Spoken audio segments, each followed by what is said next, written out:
नमस्कार। मैं हूँ शिविका सिंह, छठी कक्षा से कैली English medium school Solapur NTPC category 2। और आज मैं आप सबके सामने प्रस्तुत करने जा रही हूँ स्वामी विवेकानंद जी के जीवन से जुड़ी एक कहानी। स्वामी विवेकानंद भारतीय संस्कृति के एक ऐसे महान विद्वान हैं जिनके ज्ञान से संपूर्ण संपूर्ण संसार में भारत के ज्ञान का प्रकाश फैला हुआ है।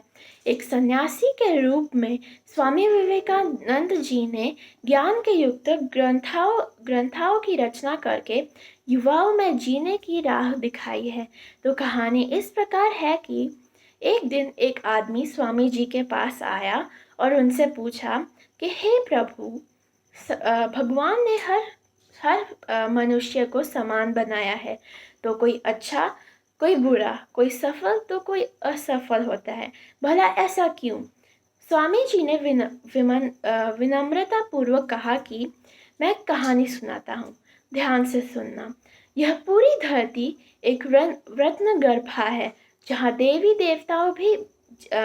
देवताओं भी जन्म लेने के लिए तरसते हैं।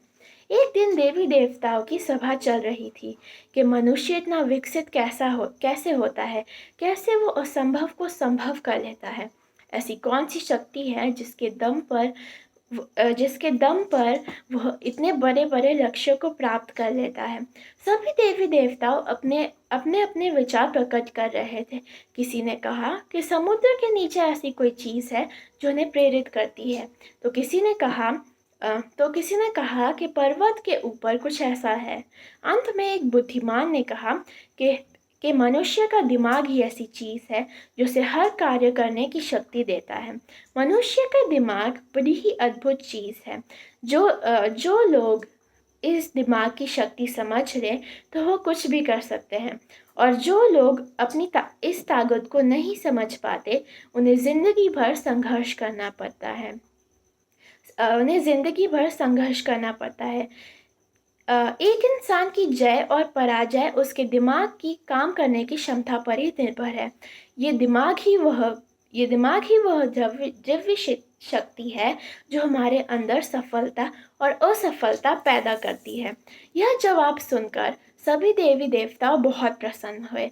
स्वामी जी ने कहा कि हम जो सोचते हैं हम वही बनते हैं। अगर हम सोचेंगे हम कमज़ोर हैं तो हम कमज़ोर बन जाएंगे, और अगर हम सोचेंगे कि हम शक्तिशाली हैं तो हम शक्तिशाली बन जाएंगे। अनुभव ही आपका सर्वोत्तम शिक्षक है। जब तक जीवन है, सीखते रहे और समझते रहे, और अपने लक्ष्य को प्राप्त करने की क्षमता रखें। अपनी शक्तियों को कुशलता और समझदारी से प्रयोग करें। धन्यवाद।